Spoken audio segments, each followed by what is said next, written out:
सो hey everyone, कैसे हो आप सभी लोग। आप सभी का फिर से स्वागत है मेरे चैनल केजी एक्सप्लेनर में।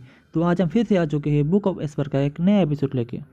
तो गाइस, एपिसोड का शुरू होता है यूलिंग के साथ, जो जूफेन का नाम जोर से चिल्लाती है और कहती है, जूफेन, मैं तुम्हें एक दिन ज़रूर मार दूंगी और फिर तुम्हें यूर के साथ जो भी कुछ किया है उसका जवाब तुमसे ज़रूर लूँगी।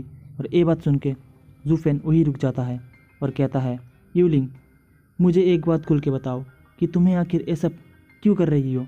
मैं ना कोई संत हूँ और ना ही कोई अच्छा इंसान, पर मुझे खुलकर ये जानने का पूरा हक है। मुझे तुम्हारे और उन बच्चों के टट्टी टिक्स के कोई प्रॉब्लम नहीं है, पर मुझे तुम्हें अपने हाथों से ख़त्म करने की कोई ज़रूरत होती तो मैं क्यों अपना टाइम इतनी एलेबरेट प्लानिंग करने में वेस्ट करता। अब वो ये सुन यूलिंग कहती है, और कौन हो सकता है जो ये सब करे। तुमने ही मुझे पहले इस अंजाम के बारे में वार्न किया था। अगर तुमने ये सब अपने हाथों से प्लान नहीं किया होता तो तुम्हें पहले से ही कैसे पता होता। ये सुने के बाद जूफेन कहता है, अच्छा तो ये बात है, तो जाके मेयर से पूछो ये सब। क्या उसने उन दोनों स्काउंडल्स की कल्टीवेशन में मदद नहीं की थी। जूफेन के मुंह से मेयर का नाम सुनकर दोनों बहुत ही ज़्यादा शॉक हो जाते हैं और तभी केलोंग जूफेन पर चिल्लाता है और कहता है, तुम सब ब्लेम मेयर पर डाल रही हो, पर मुझे पता है मेयर ऐसा कर नहीं सकती। क्या तुम्हारे पास इसका कोई प्रूफ है। इस पर जूफेन कहता है, ये तुम्हारी प्रॉब्लम है, मेरी नहीं। तुम लोग खुद इसका पता लगाओ, पर अगर तुमने मुझे बार बार तंग करोगे तो मेरा सबॉर्डिनेट्स तुम्हें वही ख़त्म कर देगा। ये कहते ही जूफेन वहाँ से उड़ जाता है। यूलिंग पूछती है, क्यूलिंग, क्या तुम्हें उसकी बातों पर विश्वास है। क्यूलिंग कहता है, मुझे पता नहीं, पर एक बात तो सही है जो उसने कही। उसने अगर हमसे डील करना होता तो डर्टी ट्रिक्स की ज़रूरत नहीं है।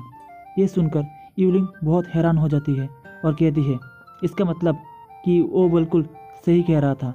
मुझे पहले ही समझ जाना चाहिए था कि इस डिमोन स्कीमिंग सेक्ट में कोई किसी का भरोसा नहीं कर सकता।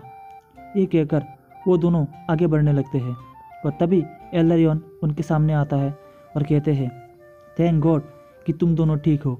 एल्लारियन के अपनी पॉकेट से 2 पिल्स निकालकर उनके देते हैं और कहते हैं, ये 3rd ग्रेड की पिल्स है जो तुम्हें यहाँ से निकलने में मदद करेंगी। तब केवलम पिल लेते हैं और कहते हैं, ओ लियान, मुझे नहीं पता था तुम इतने अच्छे हो। अगर तुम चाहते तो जूफेन की मदद से तुम हमें मार सकते थे और पूरा कंट्रोल अपने हाथों में ले सकते थे। इस पर एल्डरियन हंसते हुए कहते हैं, नहीं नहीं, मैं तो बस एक टेम्पटिंग स्टेज का कल्टिवेटर हूँ जो बस पुरानी हड्डियों का एक ठेला है।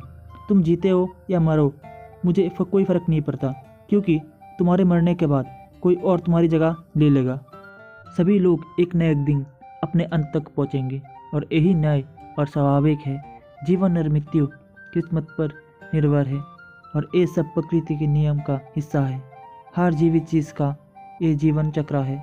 बहुत से लोग असरा चक्र को अपनी किस्मत मानते हैं।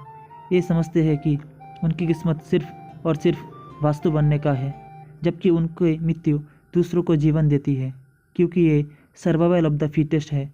जो सबसे शक्तिशाली होगा वही आगे जिएगा और मैं सक्षम होगा। यही इस प्रक्रिया का असली मकसद है, लेकिन तुम दोनों की मृत्यु ज़्यादा अफसोस का कारण बनेगी।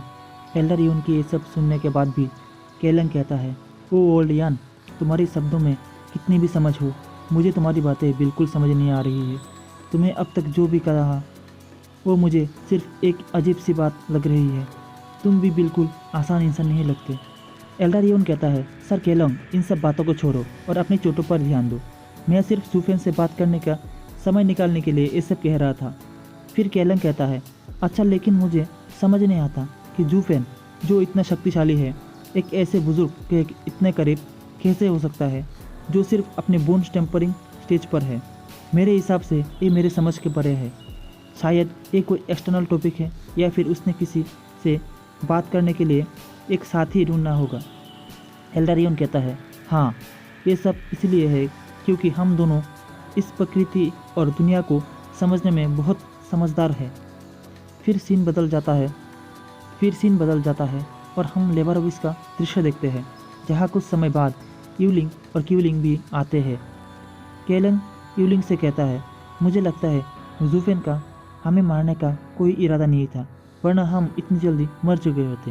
ये कहते हुए वो समझने की कोशिश करते हुए और आगे बढ़ते हैं। तभी केलंग देखता है कि सामने का गेट खुला हुआ है और गैगर और ईवर का कमरा ऐसे कैसे खुल सकता है। तुम्हें कभी इसके बारे में सोचा? लोग चौंक जाते हैं और एक दूसरे को देखने लगते हैं और तभी हमें रूम का अंदर का सीन दिखाया जाता है जहाँ गैगर और ईवर अपने बिस्तर पर चोटे के साथ लेटे हैं और यूलिंग और केलंग तुरंत गेट खोलकर अंदर जाते हैं और देखते हैं कि होमेयर उनके सामने है और जो अपने हाथ ईवर की तरफ बढ़ा रही है। केलंग कहते हैं, जूनियर सिस्टर होमेयर, तुम यहाँ क्या कर रही हो? होमेयर तुरंत अपना हाथ हटाती है और कहती है, सीनियर ब्रदर केलंग और जूनियर सिस्टर यूलिंग, क्या हुआ? गैगर और ईवर इतनी बुरी तरह से कैसे घायल हो गए हैं? तुम लोग भी तो बाहर घूमने गए थे। ये सुनने के बाद यूलिंग गुस्से से कहती है, होमेयर, ये सब उनकी कंपटीशन के बैकस्लैश की वजह से हुआ है। तुमने ये सब किया है ना? होमेयर कहती है, जूनियर सिस्टर, तुम ये कैसे कह सकती हो? मैं तो सिर्फ आउटर सेक्शन से इन बेचारे बच्चों के पास आई हूँ। मैंने अपने आप को इनर सेक्ट में दाखिल करने के लिए ट्रेनिंग की है। यूलिंग और केलंग और ज़्यादा गुस्सा हो जाते हैं और यूलिंग कहती है, तुम नाटक करना बंद करो। हम जानते हैं कि इसके पीछे तुम हो और तुम ही इसकी असली जिम्मेदार हो। अब ये सब सच सच बताओ और अपना दिखावा बंद करो। होमेयर कुछ देर के लिए चौंक जाती है और फिर मुस्कुरा कर कहती है, सीनियर ब्रदर केलंग, तुम हमेशा की तरह सीधा और साफ बात करते हो, इसीलिए मैं भी अब नाटक नहीं करूँगी और सच बताऊँगी। हाँ, ये सब मैंने ही प्लान किया था। केलंग ये सुनकर और शौक हो जाती है और गुस्से में कहती है, ये सब का मतलब क्या है? होमेयर कहती है, तुम लोग भूल गए कैसे तुम्हें इस लेबर बॉक्स में फेंका गया था। तुम लोग यहाँ एक अच्छे जीवन में मज़ा करते हो और बाहर की दुनिया को इग्नोर करते हो। केलंग और ज़्यादा गुस्से में आकर चिल्लाने लगता है और कहता है, तुम जो कहना है साफ साफ कहो। इसके साथ एपिसोड यहाँ पर पूरी तरह ख़त्म हो जाता है। वीडियो अगर आपको अच्छी लगे तो वीडियो को लाइक कर दो, चैनल पे नहीं है तो चैनल को सब्सक्राइब कर दो। तो बाय बाय गाइस।